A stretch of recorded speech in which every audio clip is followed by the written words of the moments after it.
But when the car came to a stop, I was completely conscious.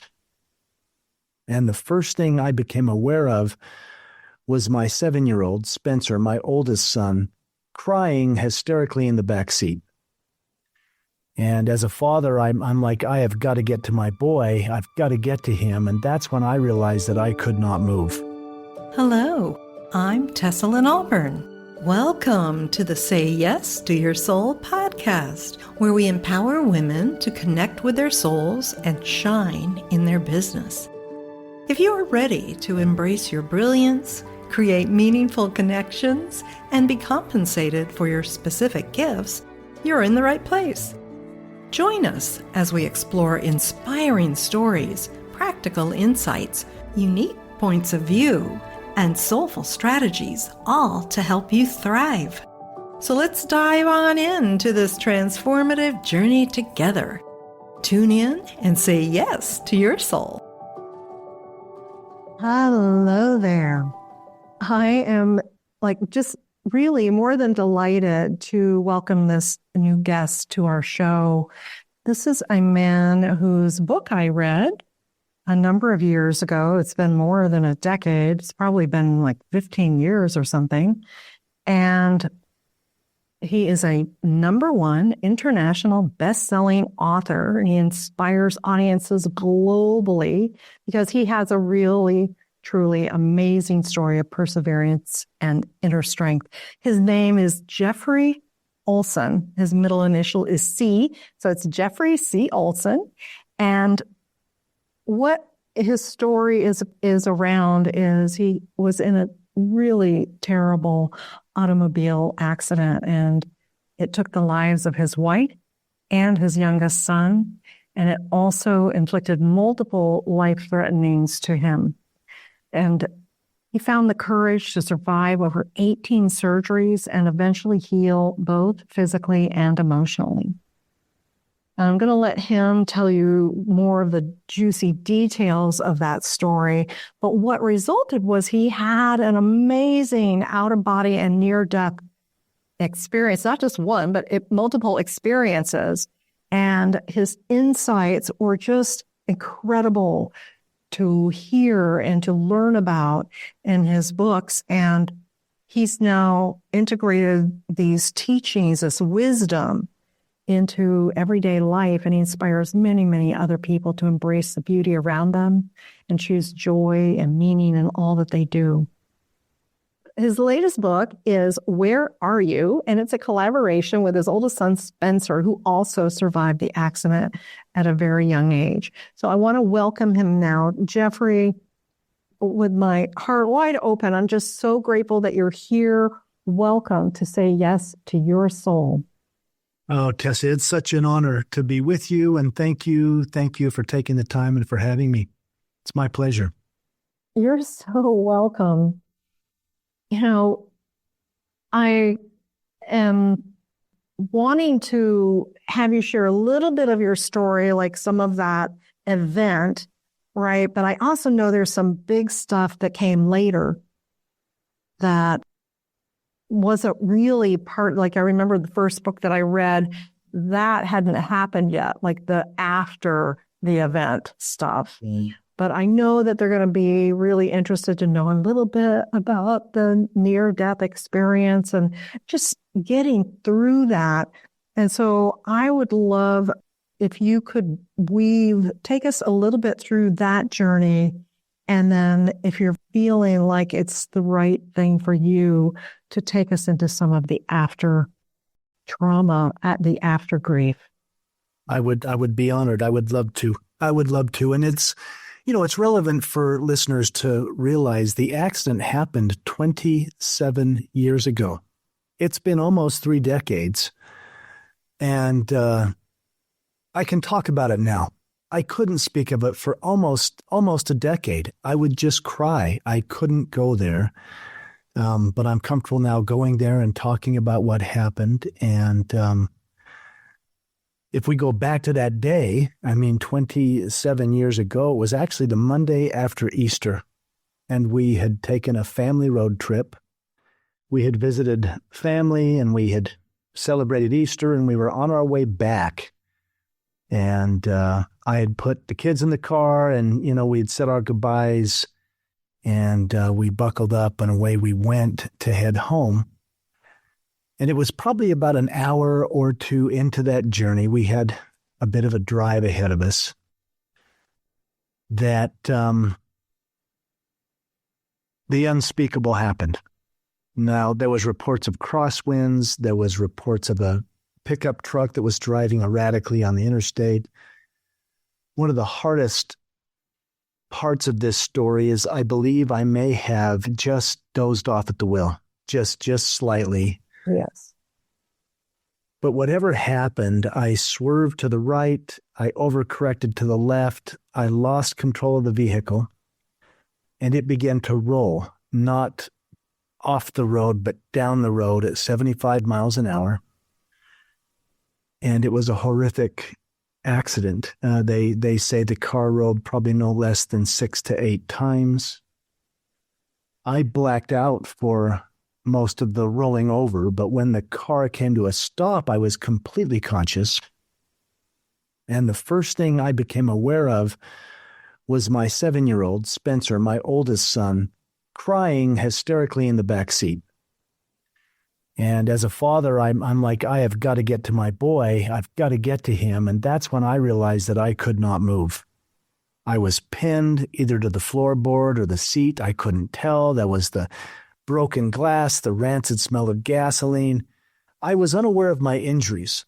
What had actually happened in that rollover is both of my legs had been crushed and shattered. My left leg was eventually amputated above the knee. My rib cage had been damaged. My lungs were collapsing. My right arm had almost been torn off. The seatbelt had cut through me and ripped through my whole midsection, rupturing my intestines, and actually tore out all the flesh around my hip. My femoral artery was actually exposed, but by some crazy miracle was not cut or damaged, or I would have bled out right there at the scene. I also broke my back in a couple of places, just cracking the vertebrae. It didn't damage the spinal column. But needless to say, my body was absolutely devastated. My soul, my consciousness, just knew that my oldest son was crying hysterically in the back seat. But that's when the brutal reality hit that no one else was crying. And in that trapped state, in the car, fighting to keep consciousness, I became acutely aware that both my wife and my youngest son were gone.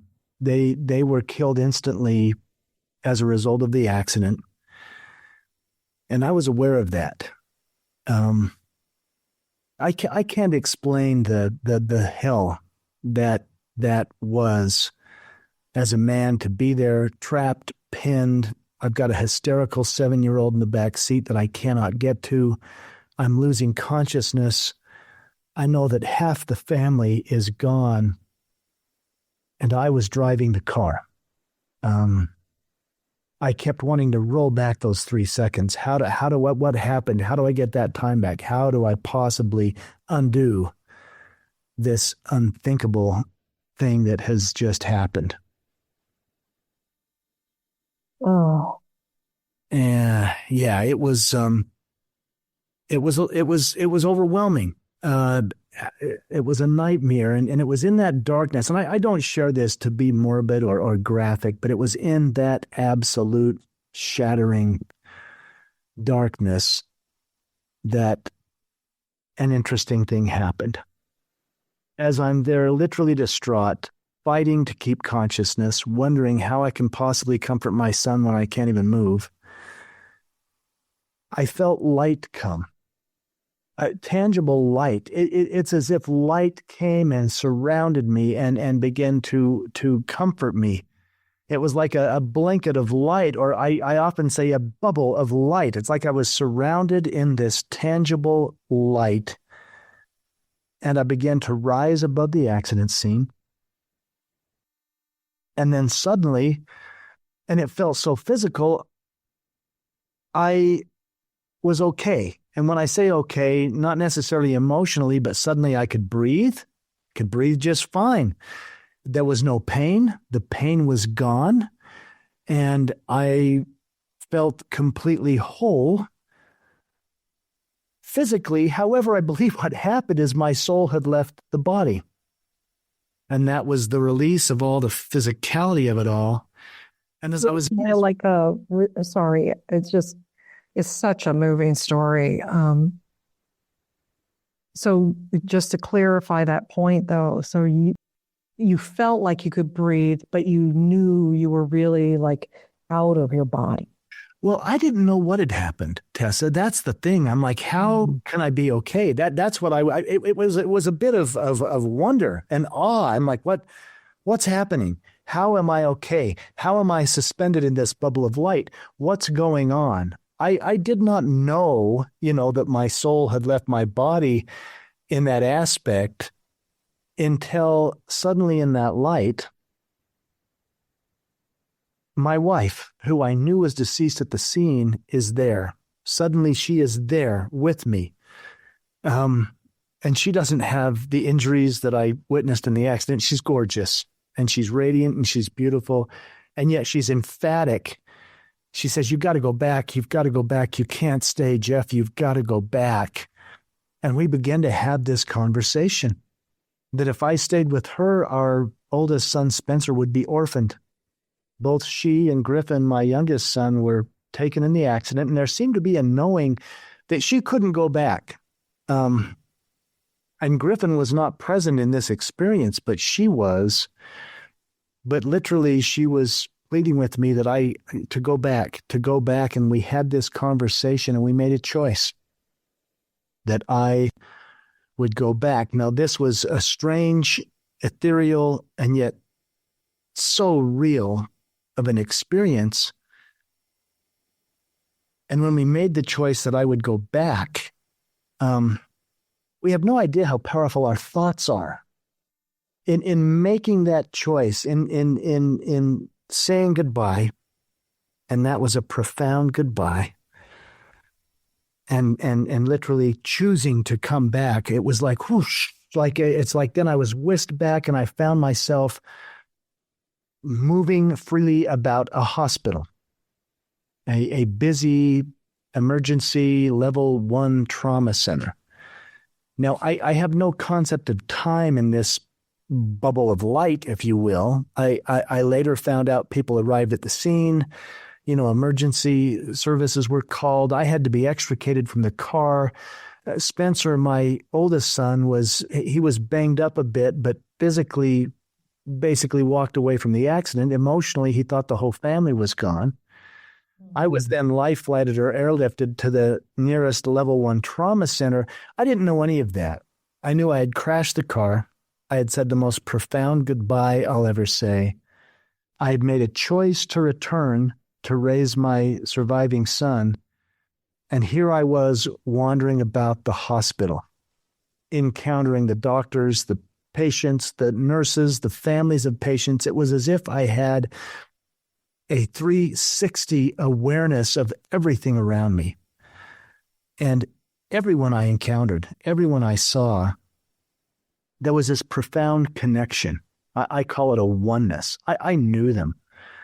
I knew everything about them. I knew their love, their hate, their motivations, their challenges, their joy, their feeling, their thoughts. I was connected to all of it.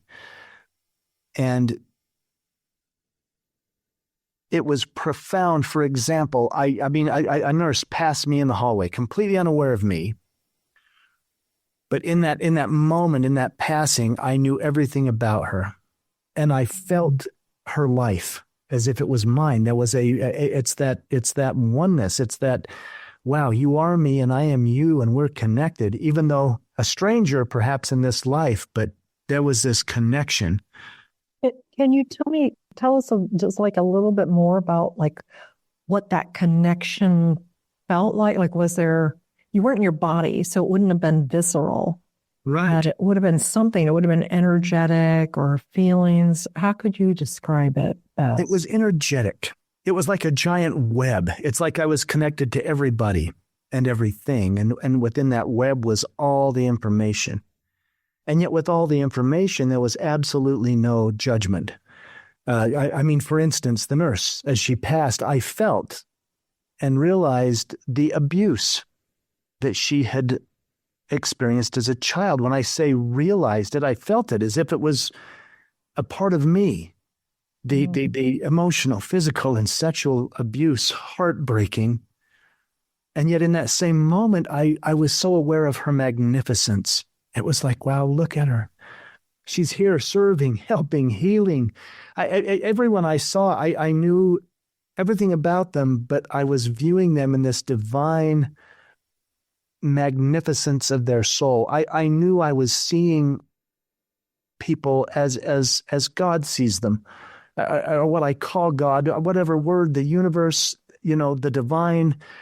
There was this profound connection, and there was nothing but love and oneness with it. I even had a verse. I grew up in a conservative Christian home, and I read the Bible. But as I was experiencing these individuals, the biblical verse came up that said, it's when Jesus said, "Inasmuch as you've done it unto the least of one of these, you've done it unto me." And I used to feel that was a nice verse about being nice, but there was a much deeper level here. They were me. And I began to understand maybe what Jesus was saying is that I am the man in prison. I am the beggar on the street. I am the stranger that simply wants acceptance. There was a oneness and a connection and a love that was profound. I think I just need to pause here. That is big. That's like, if we have that awareness, just going through a few moments of our day, it's hard to fathom how much that would change everything we think and do and be. To have that kind of connection with everyone and to know its truth. I mean, you can't go through life the same. No, it changed me. It changed me. And as I was having that experience, and this is when I realized, wow, I'm truly out of the body. I came across a body or a man or, this form laying on the gurney that I didn't feel anything from, which I thought was so weird given this profound connection I was having to everyone. And I stepped closer and looked, and that's when I realized, oh, wow, that's me. And yet it wasn't me. I was having this profound connected oneness experience, but there was my body. There was my flesh. There was the skin suit that my soul was wearing. And that's when I realized, wow, I am out of the body. I am not in it. And there was a profound sadness. My body was such a wreck, with the crushed legs, the crushed ribs, and the torn open midsection with the guts all spilled out. It was horrible, but I knew I had to get back in it. I knew I had to get back in the body, but there was this awareness even of the body. I thought, wow, I never realized, I took for granted what a miracle machine the body is. I didn't have to remind my lungs to breathe or tell my heart to beat or teach my eyes how to see. I looked at this miracle that is the body, and mine was so drastically broken. But I knew I'd made the commitment. I'd given my word. I'd made a deal that I was going to get back in it. And again, with the thought, with the intention, I'm going back in. Then I was back in the body, but back into the heaviness, the trauma, the guilt, the grief, the regret, the physical pain and injuries. And that was a heavy thing to take that back on, having been out of the body. Yeah. And I was ventilated, those big tube down my throat doing the breathing from my lungs. My legs were obviously immobile. My right arm was immobile. They eventually tied down my left arm because I kept grabbing at all the medical equipment. And the hospital was a challenging and yet enlightening experience. I was in the hospital for over 5 months. I had 18 surgeries in all, attempting to put me back together. I was in ICU, I think, for a couple of months. I mean, it was horrible. And yet it was profound because I would even have out-of-body experiences in the hospital. I would know things. I would feel the souls of the nurses coming in. I would know the state of their being in that moment. Oh, wow. I could feel them. It was a profound experience. And of course, at that point, I'm on morphine and everything else. So, but the near-death or initial out-of-body experience was before any narcotics had been administered. I'm curious about, you said you had a profound sadness when seeing your body. Yeah. And was that like because of the relationship of your spirit to the body, or just that the body was so damaged, or something else? It was twofold. The one was that I took my body for granted. I mean, I'd been a Division I athlete. I'd played football. I mean, the body was at my command, and I took it for granted. That was part of the sadness. Why didn't I realize what a miracle this was? And then the second part was, wow, it's busted. It's so broken up. What will this life be like? I mean, I have one leg now. I've got 6 pins and a plate holding my right leg, my one leg together. My shoulder, I only really have about 35 to 50% of my right arm. Luckily, everything else healed magnificently. I shouldn't have survived, quite honestly. I mean, Exactly. I became dear friends with one of the attending ER doc had a profound experience as the crew was in there working on me, and they had, I don't know how many specialists, everything from, orthopedics to respiratory with the collapsed lungs and on and on and on. But he had a profound experience, as did one of the nurses, where they experienced my wife, who was killed at the scene. They experienced her spirit in the operating room as they worked on me. Oh, I forgot about that. Yes. And can you share just a little bit about how it was that they experienced her? Well, it's interesting. And actually, Dr. Jeff O'Driscoll has written a book on his experiences in the ER, which includes this one. But he came into the operating room, if you will, and all the specialists are working on me. And he says he saw, now I don't know if you see with your physical eyes, but he saw my wife standing in the air above the gurney as I was being worked on, and she communicated with him. And he didn't know me or her. I mean, I was just light flighted into this big level 1 trauma facility, but he knew immediately who she was. And when he came and shared this with me, which was probably the biggest miracle, he was compelled, number one, by the nurse, and then number two, just his heart thought, we need to go tell that guy. I think he was reluctant. The nurse is the one that said, we let's go tell that gentleman what happened. Well, sure, they didn't want you like suing them for thinking, that they were like all on drugs or something during your surgery. But yeah, and they had no idea that I had the experience. Here's how life works. I mean, and it really was the nurse. The nurse spelled a call. We've got to go tell that man what we experienced. And actually, the doc said, no, we don't. I'm not going to go tell some perfect stranger that I saw, his wife's spirit in the operating room. He was reluctant. But when they came and shared, not knowing me and not knowing what I had been experiencing, there was this profound connection between me and Doc. I thought, wow, okay, I'm not crazy. I was able to share with both of them what had happened to me, And I thought, if I'm crazy, they'll put me in the psych ward. They'll get me the attention I deserve to be well. But it was so real. I knew I wasn't crazy. I knew what I had experienced. But suddenly there was this, not that I needed validation, but wow, here was two clinicians, who were openly saying, we experienced something profound too. So Jeffrey, are you saying that up until that point, when the doctor and the nurse came in, you hadn't been able to share your experiences with anyone else? I had only told my mother and my younger brother what had happened. Uh-huh. I didn't talk about it, Tessa. I didn't share my experiences publicly for almost a decade.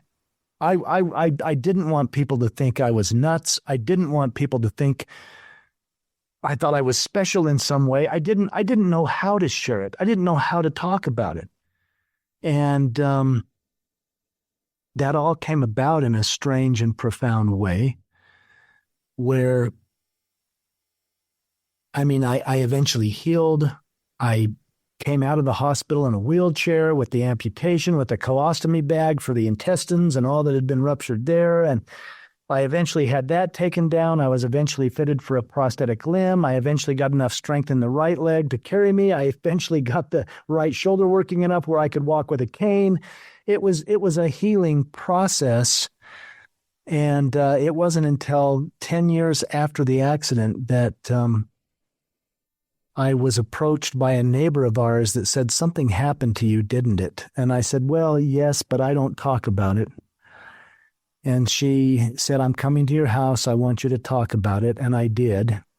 And she said, you've got to meet this fellow at the university. He studies this stuff. He's an expert. This is what they call a near-death experience. And I was like, no. And I trusted her, and I eventually acquiesced to the opportunity to sit with this gentleman and tell him what I had experienced. And of course, we both wept. I couldn't even talk about it. I would cry, so I would weep. And yeah, he said, you've got to come talk to our group. There's a group that meets in Salt Lake. They're grieving. Some of them are in late stage cancer. Some of them have had loved ones pass away. Please, this message may be meaningful to them. And I was reluctant to do that. I'm like, no, I came to tell you. I don't know how I feel about speaking to a group of people about it, but I did. I went and I... Well, why was that? What was the reluctance about, do you think? I think it was so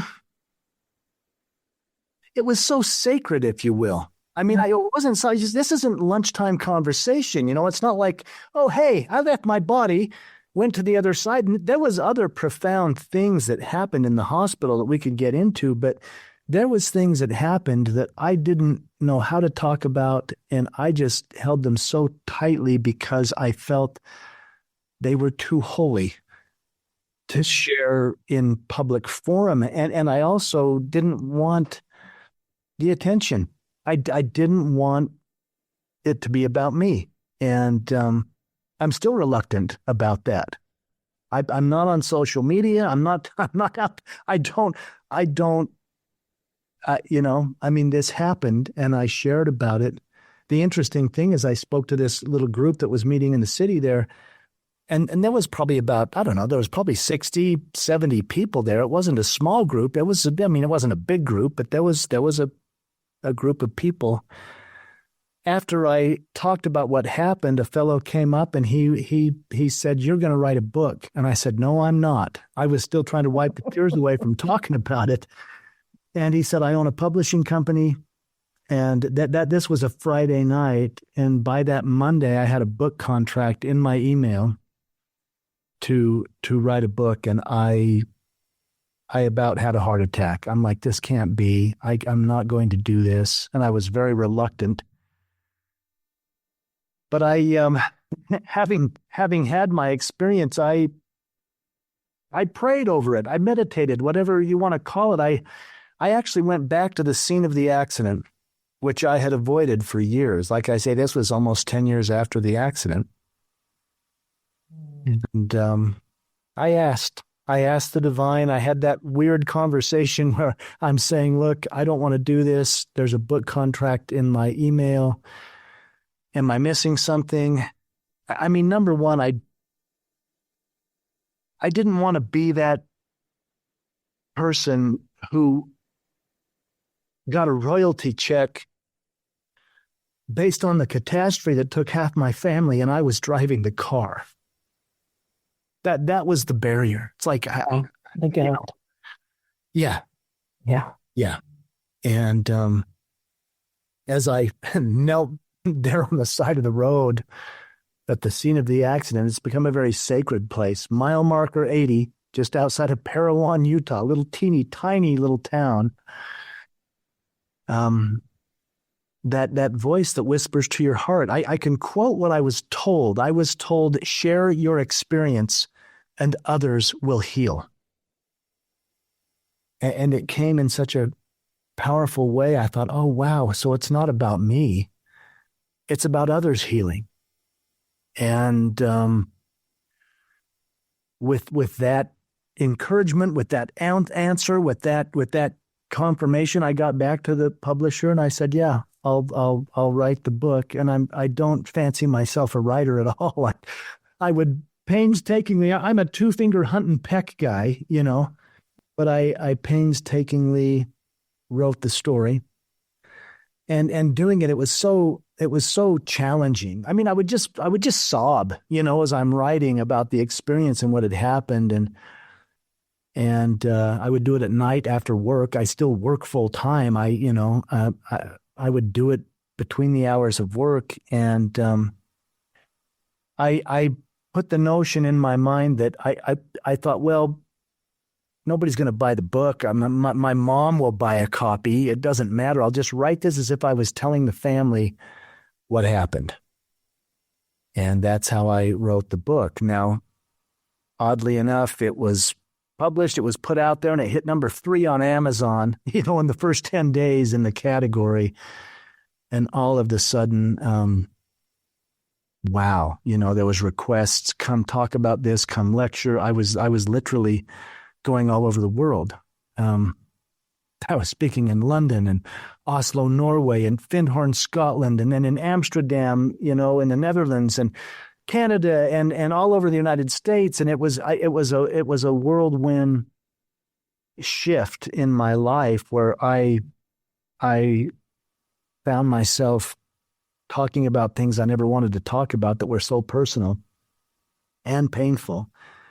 Yes. And yet the emails and the letters, the things that came back. I mean, one of the first things, I got a letter. This was a snail mail letter that came in the mailbox, and it was from the publisher.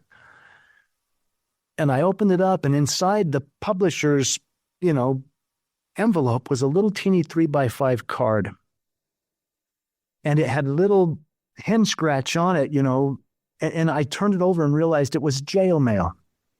That this is what they do when someone is incarcerated. They give them jail mail so they can write it, but everything's monitored. Everything, Oh.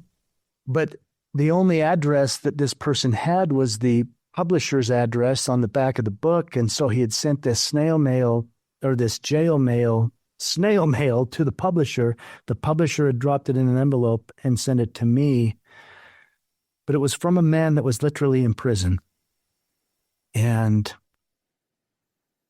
in this note card, he talked about what had happened in his life and what his guilt, his regret. But he said on this little 3x5 card, he said, I read your book. And he said, I feel differently. I know that I'm loved. I know there's something bigger than I am. I know that there's higher power out there, and somehow, even with all that's happened, it's involved in my life, and I'm going to be a better person coming out of here than I came in. And I teared up as I read this little 3x5 jail mail, and I thought, that's the guy I wrote it for. That's why I had that impression on the side of the road. Share your experience and others will heal. And anyway, that's just a little microcosm of what began to go on as the book was released and was out there. And well, I'm pretty confident he's not the only person that's healed from hearing your story. And I'm really glad that your wife made you agree to come back. And My friends tease me and say your own wife kicked you out of heaven, and I suppose that's true. I suppose that's true. There's so many wonderful ways, we could talk about this, just what you brought up already. And I know also, I want to touch on this for today, and maybe you'll be able to come back sometime, Jeffrey. But like there you were, writing for the first time, talking all around the world, and you're still processing. Yeah. And dealing with the loss, the tremendous loss. Yeah. And if there's listeners that have had a loved one pass, they're never lost. I mean, I've had angelic, they leave this realm perhaps physically, but I have guardian angels, but I've never gotten over it. I've gotten used to it. Gosh, so much has gone on and time has passed. Spencer, who was my little 7-year-old in the accident, he's a grown man. He's married. They just brought my first grandchild into the world. Congratulations. Yeah, I've got a little grandson, and that's like heaven, just holding him. But Spencer and I recently wrote a children's book. Spencer didn't have an out-of-body experience. He didn't have a near-death experience. He was a little boy. He was a child, and he lost his mother. He lost his brother. He lost his father in many ways. And he processed this in a much different way. I was drawing on this out-of-body experience. Wow, there's more. There's something divine. I'm a soul, not just a body. There's a connection to this divine realm, and he didn't have any of that. He was a little boy that had navigated grief, and now in his adulthood, he came and said to me, he said, "Dad, let's collaborate. Let's write a book." Some guys golf.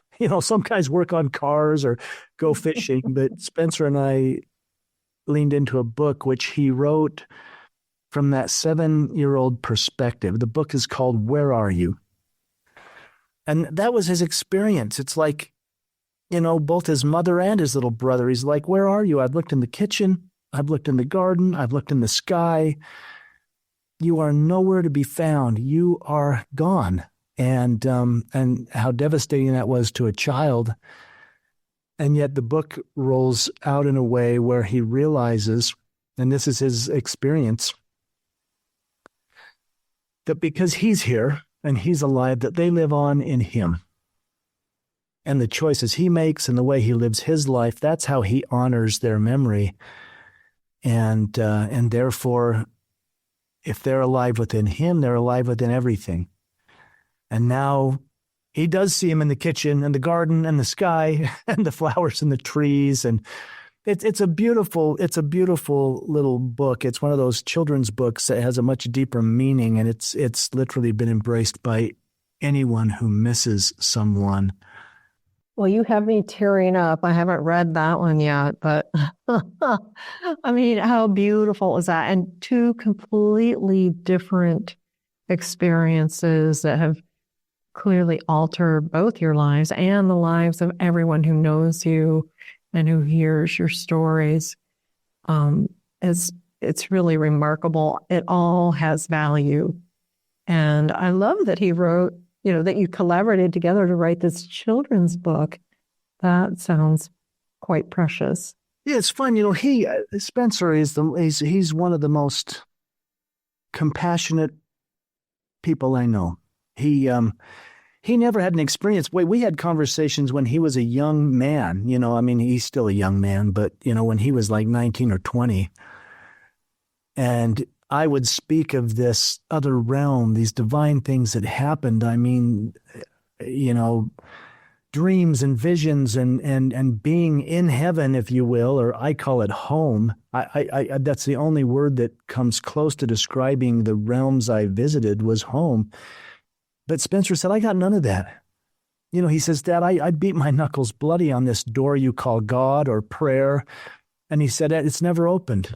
I don't get it. And as he progressed into his life, at one point, I mean, gosh, he was doing Big Brothers Big Sisters. He was doing after school rock and roll programs where he was working with troubled youth, and they would get up on stage and just, process their grief through music, which was beautiful. I'd go and watch these little concerts, and he's done so much. And he finally was able to articulate to me, he said, Dad, I haven't had the experiences you have had. And he said to me, what if I'm God's hands? What if I'm God's light? What if I'm the only one? He said, I beat my hands bloody on that door and I didn't get an answer. Maybe I can be that for these kids who are struggling or grieving or looking for answers. And I can be something tangible and real and right here in this realm to let them know they're loved, to let them know they matter, and to let them know it's okay to grieve and to hurt and to be angry and to get through it, even though you may not get over it. Beautiful. Jeffrey, I have one more question for you before we begin to wrap things up for this show. And it's really just about kind of like how you do things in your life now. So could you share with the listeners how it is you now connect with your soul in your daily life?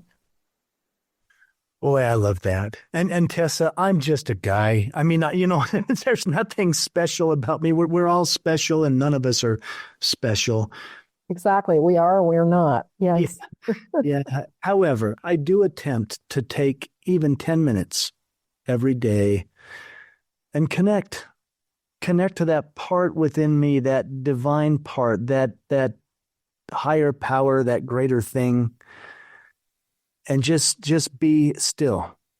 Just be still and listen. There's a little exercise that I think is profound. As I sit still, often I will simply ask the question silently or whisper it out loud. What can I do today to make someone else's life better? And here's where inspiration comes. I went through those days where I would pray these, please God bless me, please God help me, please God. When I shifted it from being about me and asked the simple question, what can I do for someone else? Inspiration flows. I mean, almost every time there'll be a thought or an image of someone's face. It might be as simple as call your mom. Call mom today. It might be that simple, but by being open to what can I do for someone else and then following that whisper, that thought, that idea, that little inspiration, just doing it, that's brought me joy and healing and peace and connection. And that's the one thing that I say works. There's all kinds of modalities. Well, you got to meditate this, or there's these programs you go through, or there's all these steps to take. I found the one that works for me is to say, okay, what can I do for someone else? And here, universe, give me a nudge and I'll do it. And that's been a profound daily exercise that works for me. I love that. And I love that you're listening. You're just setting aside that time to, most of the time anyway, to listen and connect with your divine heart and to follow it, right? Not to dismiss it, but just to follow on that. Yeah. And we began, we were talking just before we started recording today, and you really wanted people to come away with some elements today. And I'd just like to pause here. And I think first of all, you've covered a lot of those, but I just want to invite you to share anything else or to highlight any one of those pieces that you're here. Your soul is here today on this show. Your divine being is here, whether you just feel like I'm just an old guy or not. You have something that's important to say and to share. And is there anything else that you would like to highlight before we go today, Jeffrey? I will, and I'll do it briefly. When I was in those other realms, I grew up believing that life was a test, that somebody was keeping score and I was definitely failing. I was failing. But in those other realms, I realized that life is a gift. Life is a gift. It's not a test. And if I have anything to say, it's like, allow the little things to become the big things. I mean, perhaps the most profound thing you can do in a day is smile at that stranger you pass on the sidewalk. You have no idea how that might affect their day. Yes. People have said to me, oh, you must have been spared for some profound, reason or calling or mission here in this world. And I said, yeah, to sit there and watch a sunset with my boys, or to feel the breeze on my face, or to simply have that conversation, or to do that little thing that is probably a much bigger thing than, curing cancer, or we think we have to do these big things, and I've just the little things are the big things, and that's what can make a difference in the world. They are. Those little things can become big things, and they give meaning to our lives.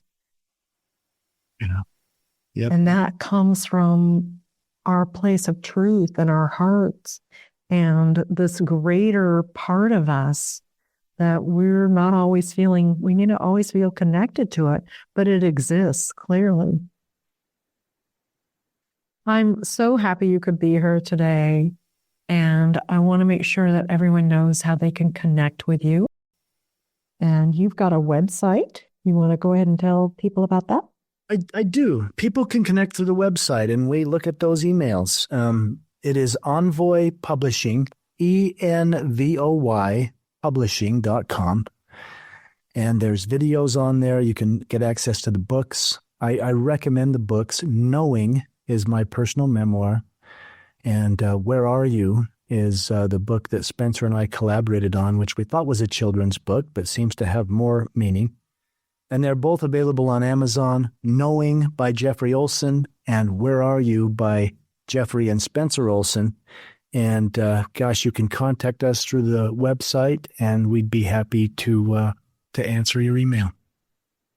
Well, I'm going to give you a little mini testimonial, because I know for sure you answer emails, because I wrote you when I read your book. Knowing, I wrote you, and you and I had a conversation. We had emails going back and forth.